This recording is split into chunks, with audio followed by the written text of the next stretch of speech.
자, 오늘은 우리 구약 성경 이사야서 10장의 말씀입니다.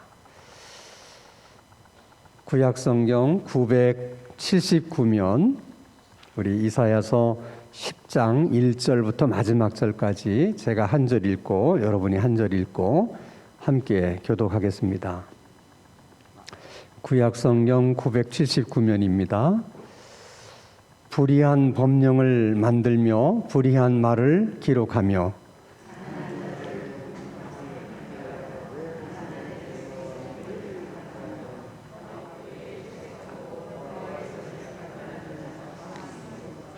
벌하시는 날과 멀리서 오는 환난 때에 너희가 어떻게 하려느냐? 누구에게로 도망하여 도움을 구하겠느냐? 너희의 영화를 어느 곳에 두려느냐?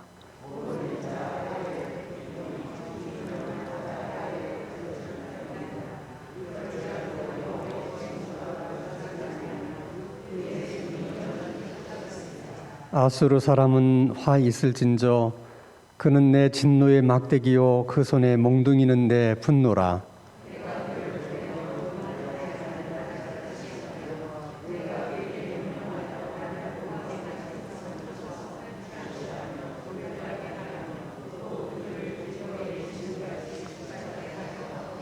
그의 뜻은 이같이 아니하며 그의 마음의 생각도 이같이 아니하고 다만 그의 마음은 허다한 나라를 파괴하며 멸절하려 하는도다.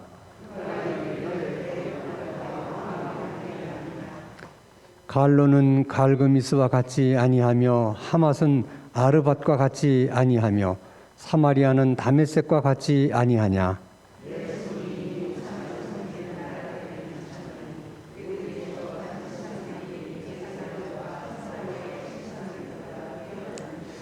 내가 사마리아와 그의 우상들에게 행함같이 예루살렘과 그의 우상들에게 행하지 못하겠느냐 하는도다.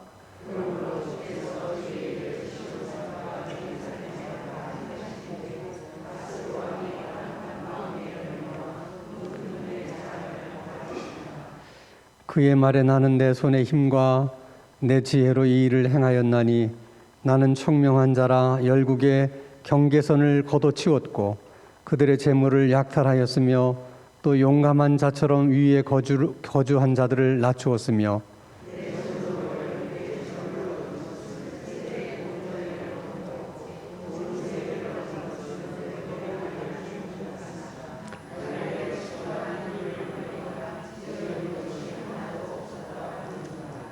도끼가 어찌 찍는 자에게 스스로 자랑하겠으며 톱이 어찌 켜는 자에게 스스로 큰 채 하겠느냐.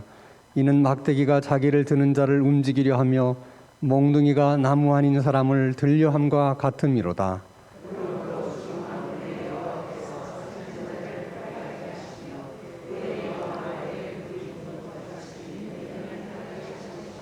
이스라엘의 빛은 불이 되고 그의 거룩하신 이는 불꽃이 되실 것이니라.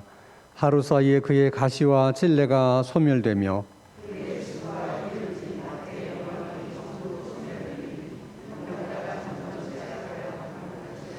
그의 숲에 남은 나무의 수가 희소하여 아이라도 능히 계수할 수 있으리라.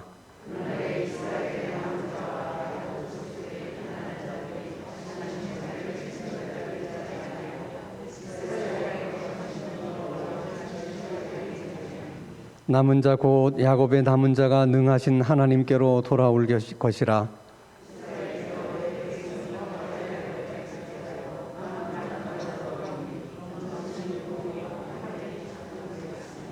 이미 작정된 파멸을 주 만군의 여호와께서 온 세계 중에서 끝까지 행하시리라.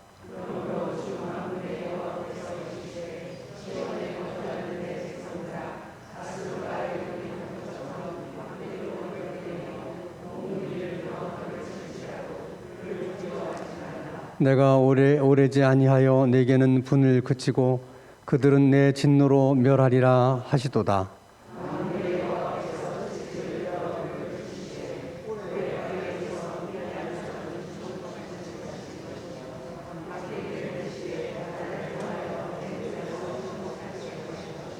그날에 그의 무거운 짐이 내 어깨에서 떠나고 그의 멍에가 내 목에서 벗어지되 기름진 까닭에 멍에가 부러지리라.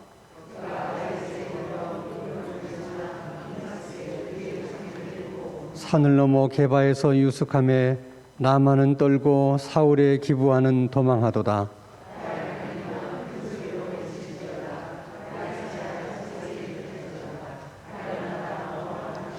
맛벤니언은 피난하며 게분 주민은 도망하도다.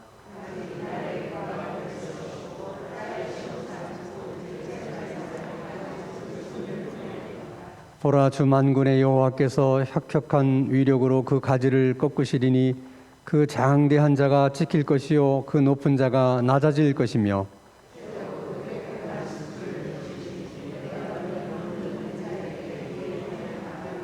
아멘. 하나님을 믿는 사람들에게 공통적인 소망이 있다면 어떻게 하면 하나님을 잘 믿을 수 있을까 하는 바람이라고 생각합니다.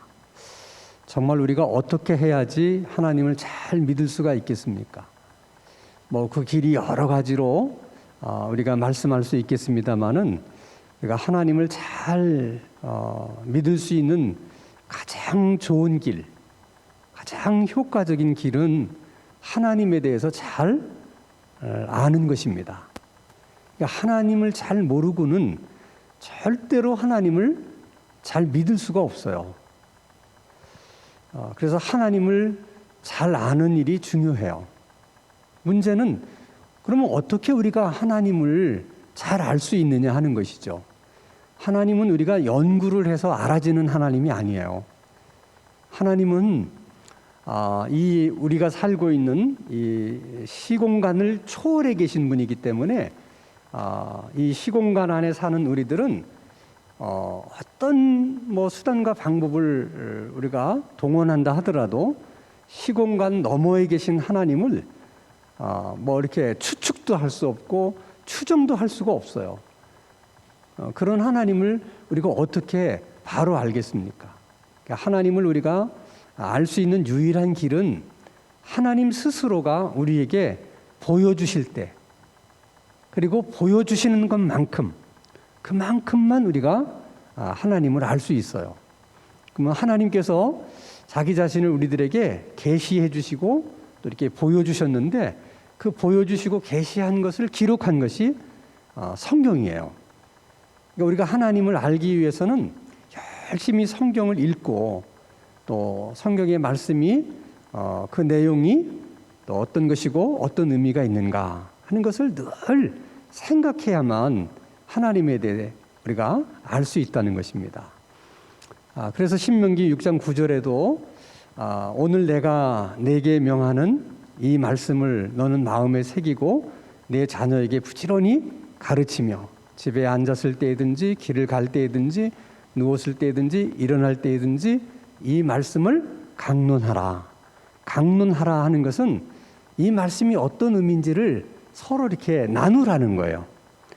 항상 하나님이 주신 말씀을 마음에 새기고 자녀들에게는 부지런히 가르치고 시간이 있으면 이 하나님의 말씀의 의미가 무엇이고 이 하나님의 말씀의 뜻이 무엇인가 이런 것에 대해서 서로 대화를 하라. 그래야지만 우리가 하나님에 대해서 알 수 있는 거예요. 자, 여러분, 우리가 잘 아는 것처럼 이스라엘 백성들은 많은 민족 가운데 하나님께 선택을 받은 하나님의 백성들입니다. 이건 굉장히 놀라운 일이죠. 하나님의 백성들이에요. 하나님 자신도 이스라엘 백성들을 가리켜서 나의 백성이다 이렇게 하나님 말씀하십니다. 근데 하나님의 백성인 이스라엘이 적들에 의해서 멸망을 당합니다. 어떻게 이런 일이 있을 수 있습니까? 하나님이 살아계신데, 하나님이 전능하신데 어떻게 하나님의 백성들이 우상을 섬기는 그런 이방인들에 의해서 멸망을 할 수가 있는 것입니까? 이것은 사실 여러분 상식적으로는 도무지 납득이 되지 않고 이해가 되지 않는 거예요. 근데 왜 그들이 망했어요? 그들은 하나님을 잘 몰랐기 때문이에요. 하나님의 백성임에도 불구하고 하나님을 너무나 그래서 결국 하나님의 백성이면서도 멸망을 당하게 되는 것입니다. 자, 그러면 하나님의 백성이었던 이스라엘 백성들이 하나님에 대해서 얼마나 몰랐느냐? 그들이 하나님에 대해서 몰랐다는 증거는 성경 여러 곳에서 우리가 찾을 수 있고 발견할 수 있는데, 그 중에 하나가 이사야서 10장의 내용이에요. 자, 1절과 2절 말씀을 보면 불의한 법령을 만들며 불의한 말을 기록하며, 이 말은 뭐냐면 악법을 만들었다는 거예요. 악법을 만들었을 뿐만 아니라 가난한 자를 불공평하게 판결하며, 그러니까 판결도 정직하게 하지 않고 불의한 판결을 했다는 것이죠. 악법이라는 것은 자기들에게 유리하게 법을 만들어서, 게다가 판결도 이렇게 정직하게 공의롭게 판결하지 않고, 그래서 결국은 고아와 과부의 재산을 그들이 강제적으로 빼앗았다는 거예요. 근데 여기서 그들이 하나님에 대해서 뭘 몰랐느냐? 하나님은 공의로우신 하나님이란, 그래서 하나님은 공의를 사랑하시는 거예요. 그리고 불의한 것을 하나님은 견디지 못하시는 것이죠. 그래서 불의하면 반드시 공의로우신 하나님이기 때문에 심판하실 수밖에 없는 하나님이라는 걸 그들은 몰랐다는 거예요. 그래서 저렇게 하는 것이죠. 그리고 특별히 하나님은 고아와 과부를 아주 소중하게 여기시는 하나님이고 긍휼히 여기시는 하나님이다. 그걸 모르는 거예요. 그러니까 하나님이 그렇게 소중히 여기시고 긍휼히 여기시는 고아와 과부의 재산을 강제로 빼앗고, 악법을 만들어서 재산을 또 탈취하고, 재판을 불이하게 해서 또 재산을 빼앗고, 어떻게 그들이 저럴 수가 있느냐? 저도 하나님을 잘 모르기 때문에 저런 일을 하게 된 것이죠. 그러면 하나님은 어떻게 하시겠어요? 하나님은 공의로우신 하나님이고, 하나님은 특별히 고아와 과부를 긍휼히 여기시고 소중히 여기신 하나님이라면 저들이 저런 행위에 대해서 하나님이 어떻게 하시겠어요? 뭐 결과는 너무나 뻔한 거 아니겠습니까? 그래서 3절과 4절 말씀을 보면 하나님이 이렇게 말씀하세요. 벌하시는 날과 내가 너희들의 그런 행위를 벌할 것이다. 근데 그 벌을 어떻게 벌을 해요? 주변에 있는 다른 나라가 남왕국 유다를 침공하는 것으로 전쟁을 통해서 그렇게 벌하신다는 거예요. 자, 그러면 너희들이 그렇게 이제 적의 침공을 받을 때 너희들은 도대체 누구에게 피할 수 있으며 누구에게 가서 도움의 손길을 내밀 수 있으며, 너희들이 그렇게 고아와 과부의 재산을 빼앗은 그 재물들은 도대체 어디다 감추겠느냐? 너희들은 그 전쟁으로 말미암아 결국 어떤 사람들은 죽게 될 것이고 또 어떤 사람들은 포로로 끌려가게 될 것이다. 그러면 너희들과 그렇게 악법을 만들고 불의로 재판을 하고 그래서 고아와 과부의 재산들을 탈취한 그 모든 재물들은 도대체 무슨 의미가 있고 너희들에게 무슨 소용이 있느냐? 이렇게 하나님께서 되묻는 것입니다. 참 슬픈 일이죠. 하나님을 모르게 되면 저런 과오들을 우리가 범하게 됩니다. 그것은 여러분 우리들도 마찬가지예요. 정말 우리는 하나님에 대해서 얼마나 잘 알고 있느냐. 자, 시편 127편 1절과 2절에 하나님이 이렇게 말씀하십니다. 여호와께서 집을 세우지 아니하시면 세우는 자의 수고가 헛되며 여호와께서 성을 지키지 아니하시면 파수꾼의 깨어 있음이 헛되도다. 너희가 일찍이 일어나고 늦게 누우며 수고의 떡을 먹음이 헛되도다. 그러므로 여호와께서 그의 사랑하시는 자에게는 잠을 주시는도다. 하나님은 저런 하나님이라는 것이죠. 근데 이스라엘 백성들이 저런 하나님을 몰랐던 거예요. 하나님께서 성을 지키지 않으면 아무리 인간이 파수를 잘한다 하더라도 소용이 없다는 거예요. 그러니까 하나님이 도와주시지 않으면 인간의 방법으로 재물을 얻으려고 하고 또 재물을 모으려고 해도 소용이 없다는 거예요. 왜냐하면 모든 것이 다 하나님의 손에 있기 때문에 그렇다는 거예요. 하나님이 주셔야 우리는 얻을 수 있는 거라는 거예요. 근데 그런 하나님을 모르기 때문에 우리는 역시 우리 힘으로 뭐든지 다 할 수 있을 거라고 생각하는 거예요. 그러니까 여러분, 이런 이사야서의 말씀이 그저 아주 오래전에 이스라엘 백성들의 이야기만이 아니라 오늘 우리들에게도 동일한 말씀이라는 거예요. 하나님을 우리가 바로 알아야 하나님을 바로 믿을 수가 있다 하는 것입니다. 자, 이제 두 번째 주제에서는 결국 남한국 유다가 아수르의 침공으로 이제 나라가 망하게 되는데, 그 아수르에 대해서 하나님은 이렇게 말씀을 하세요. 우리 이사야 10장 5절 말씀을 보면, 아수르 사람은 화 있을진저 그는 내 진노의 막대기고 그 손의 몽둥이는 내 분노라. 그러니까 아수르를 향해서 하나님 뭐라고 말씀하시냐면, 내 분노의 막대기고 내 진노의 몽둥이다, 그렇게 말하는 거예요. 그럼 누구를 때리려고 하는 몽둥이고 누구를 때리려고 하는 막대기입니까?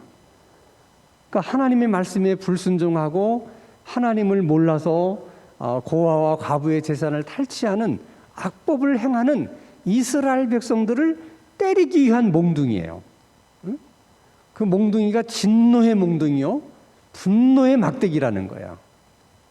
근데 아수르를 그렇게 하나님께서 이스라엘을 징계하는 하나의 수단으로 하나님께서 쓰신다는 거예요. 근데 놀라운 사실은, 그러면 하나님은 아수르를 이스라엘을 징계하는 수단으로 사용했는데, 문제는 이스라엘 백성들이 그 사실조차도 몰랐다는 거예요. 하나님을 너무 모르니까.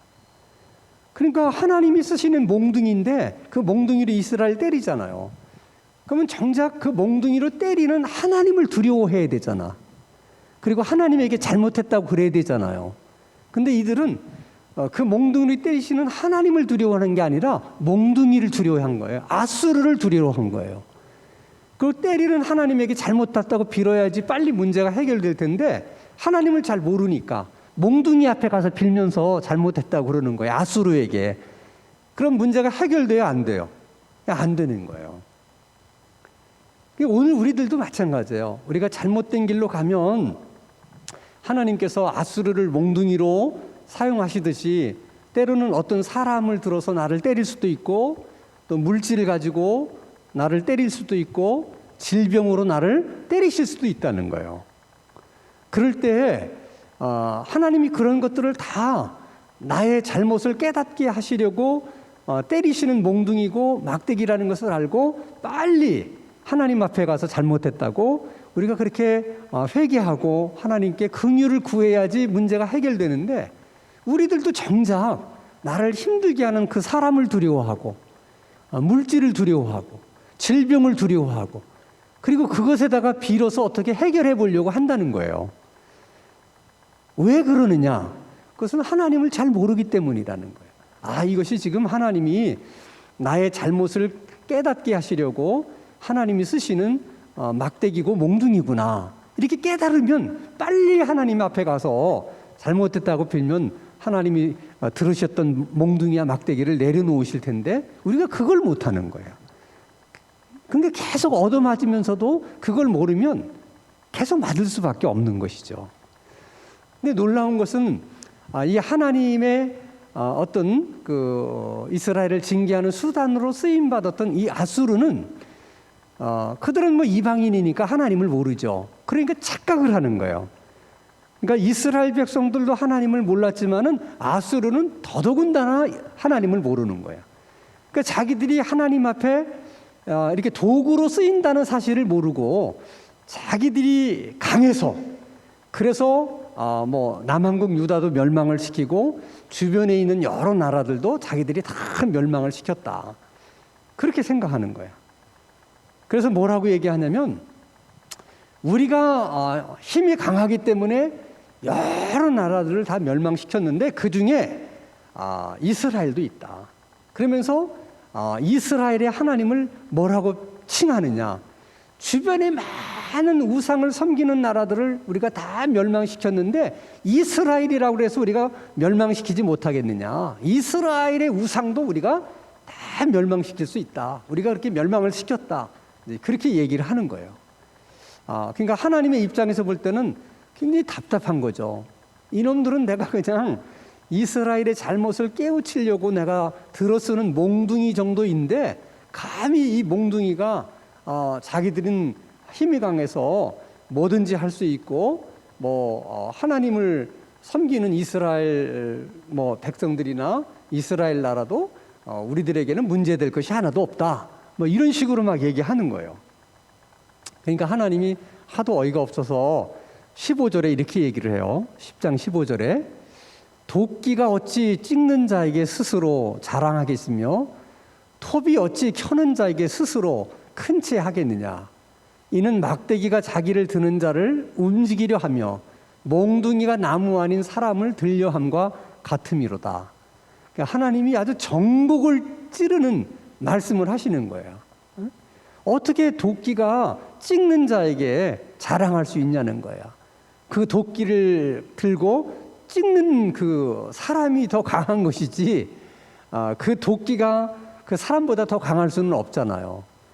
그들이 하나님을 모르기 때문에 이제 저런 생각을 하는 거죠. 근데 그것은 여러분 하나님을 모르는 모든 세상 사람들이 저 아수르 사람들이 생각하는 것처럼 그렇게 생각하는 거예요. 그런 속에 우리가 살고 있는 거예요. 그들은 늘 저렇게 생각하는 거죠. 하나님에 대해서 모르기 때문에 하나님을 믿는 우리들에 대해서도 저렇게 생각하죠. 참 저런 걸 보면 하나님을 안다는 것이 얼마나 중요한 것인가. 사람이 하나님을 모르면 그 우매함이 짐승과도 같구나. 어떻게 도끼가 찍는 자에게 스스로 자랑할 수 있겠어요? 저렇게 말도 안 되는 일을 실제로 하나님을 모르는 자들은 그렇게 한다는 것이죠. 그렇죠? 그래서 하나님이 어떻게 하겠습니까? 하나님에 대해서 저렇게 짓거리는 자를 또 저렇게 자만하고 교만하는 자를 하나님이 어떻게 하시겠느냐. 12절에 보면 그러므로 주께서 주의 일을 시온산과 예루살렘에 다 행하신 후에, 다시 말하면 이스라엘을 깨우치기 위해서 때리게 한 후에, 아수르를 가지고 몽둥이로 막대기로 사용해서 때리게 한 후에, 그 일을, 그 사명을 아수르가 다 한 후에는 내가 아수르 왕의 완악한 마음의 열매와 높은 눈의 자랑을 벌하시리라. 한마디로 말하고 하나님이 쓰신 다음에 그 쓰신 아수르를 또 어떻게 하신다는 거예요? 벌하신다는 거예요. 그러니까 다 하나님의 손에 있는 거예요. 하나님의 손에 다. 그러니까 하나님 앞에서 자랑할 수 있는 게 아무것도 없는 거죠. 다 없는 거예요. 자, 이제 세 번째 주제는 남은 자에 대한 얘기를 합니다. 이게 성경에서는 굉장히 중요한 주제예요. 자, 오늘 이사야 10장 20절에서 22절 말씀을 보면 그날에 이스라엘의 남은 자와 야곱 족속의 피난한 자들이 다시는 자기를 친자를 의지하지 아니하고 이스라엘의 거룩하신 이 여호와를 진실하게 의지하리라. 그러니까 몽둥이로 얻어맞은 이스라엘 백성들 중에 다는 아니지만 극히 일부가 잘못을 깨닫고 하나님께로 돌아오는데 그들을 가리켜서 하나님이 뭐라고 말씀하시냐면 남은 자라고 얘기를 하시는 거예요. 자, 21절 남은 자 곧 야곱의 남은 자가 능하신 하나님께로 돌아올 것이다. 이스라엘여 내 백성이 바다의 모래 같을지라도 남은 자만 돌아오리니 넘치는 공의로 파멸이 작정되었습니다. 그러니까 그렇게 많은 이스라엘 백성들 가운데 극히 소수만이 자신의 잘못을 깨닫고 이제 아수르를 의지하지 않고 하나님을 의지하게 될 것이다. 바로 하나님은 그 남은 자, 그 소수를 데리고 또 하나님은 하나님의 역사를 이루어 가신다는 거예요. 언제나 그러시는 거예요. 그때만 그러시는 것이 아니라 지금도 그렇게 하시는 거예요. 하나님은 언제나 남은 자 그 소수를 가지고 하나님이 원하시는 하나님의 뜻을 이루어 가시는 거예요. 자, 예를 들면 남한국 유다가 바벨론에 의해서 멸망을 완전히 당하잖아요. 완전히 초토화를 시킵니다. 그리고 대부분 똑똑하고 배운 자들을 다 바벨론 포로로 끌고 갔어요. 그리고 70년이 지납니다. 그러니까 1세대, 끌려간 1세대들은 다 이제 죽은 거예요. 그리고 거기서 태어난 2세대들이 이제 살아남은 거죠. 그들도 이제 그 부모대에서 정말 부지런히 자녀에게 하나님의 말씀을 가르치고 또 말씀을 강론했기 때문에 그 2세들도 물론 부모의 영향을 받아서 하나님에 대한 신앙을 갖게 됐어요. 자, 그런데 이제 페르시아가 바벨론을 멸망시킨 다음에 페르시아의 고레스 왕이 칙령을 발표합니다. 이 바벨론 수도에 잡혀온 모든 여러 나라 포로로 잡혀온 백성들은 이제 다 자기 나라로 돌아가도 좋다. 자기 나라에 가서 나를 섬겨라. 자기의 나라에 가서 페르시아를 섬겨라. 그래서 다 돌려보내요. 그때 바벨론 포로로 끌려갔던 2세들이 다 남한국 유다 땅으로 돌아왔느냐? 그렇지 않아요. 자, 70년의 세월을 지나는 동안에 그들은 이미 그 바벨론 땅에서 다 정착을 한 거예요. 나름대로 살아남기 위해서 열심히 애쓰고 힘쓰고 그래서 이제 기반을 어느 정도 다 닦아놓은 거예요.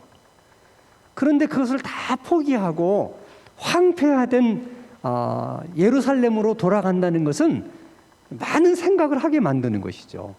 지금 다 이제 생활 기반을 잡아놨는데 다시 황폐화된 그쪽으로 돌아가면 뭐 해 먹고 살고 뭐 하고 살겠어요. 게다가 바벨론이 페르시아가 점령했지만은 그래도 강대국의 수도거든요.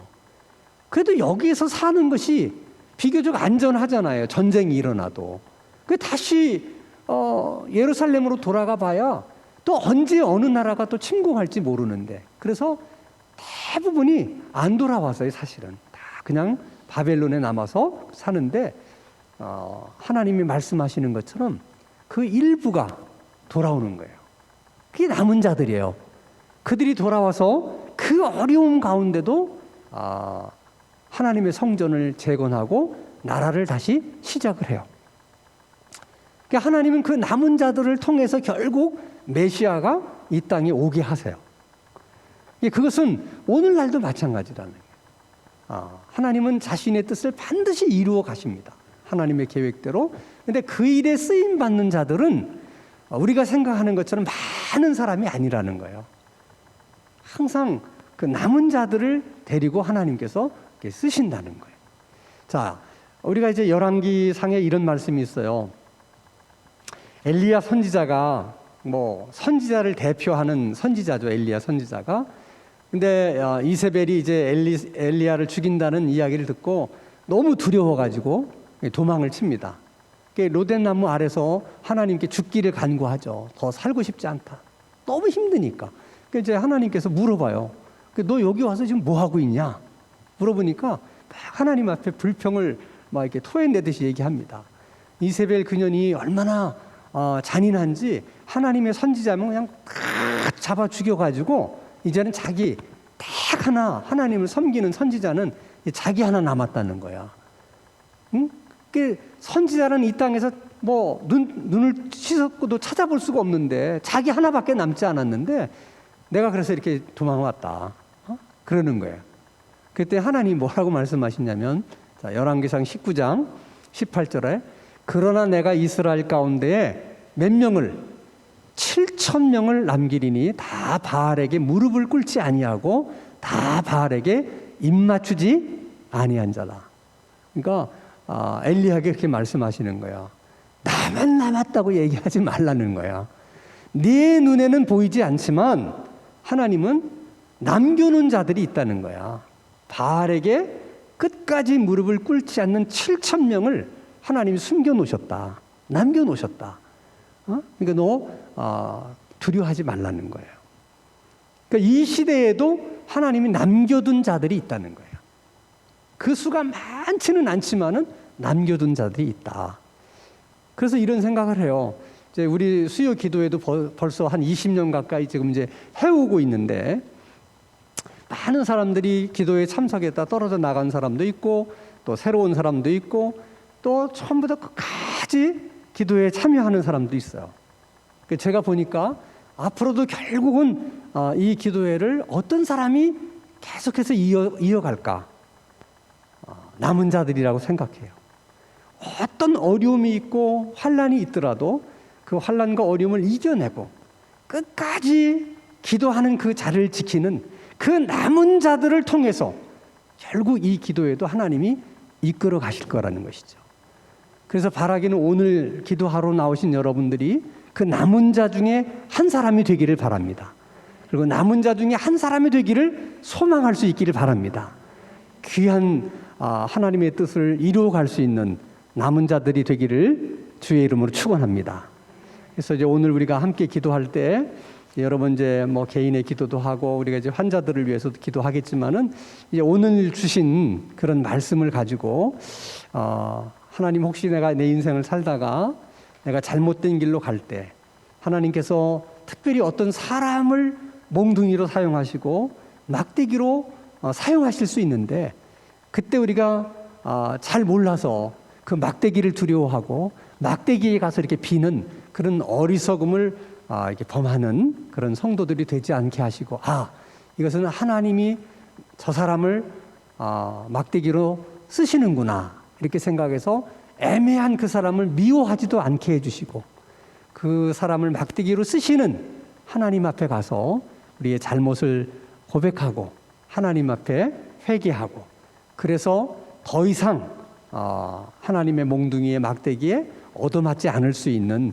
지혜로운 신앙생활을 하게 하옵소서. 그렇게 기도할 수 있기를 바라고 이렇게 아수르처럼 하나님께 쓰임받는 존재이면서도 마치 자기가 힘있고 지혜롭고 뭐 자기가 그래서 다 하는 것처럼 그렇게 착각하지 않을 수 있도록 어쩌면 하나님께서 지금 교회를 위해서도 나를 도구로 쓰실 수 있고 또 어떤 일을 위해서도 하나님이 나를 도구로 쓰실 수 있는데 나는 그냥 도구일 뿐인데 도구인 내가 마치 정말 뭐든지 다 내가 하는 것처럼 그렇게 어리석은 착각을 하지 않게 해주십니다.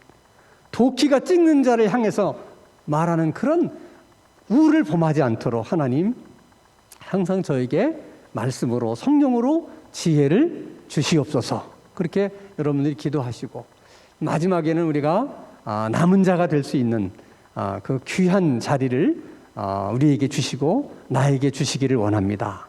그렇게 한번 사모하는 마음으로 기도할 수 있기를 바랍니다.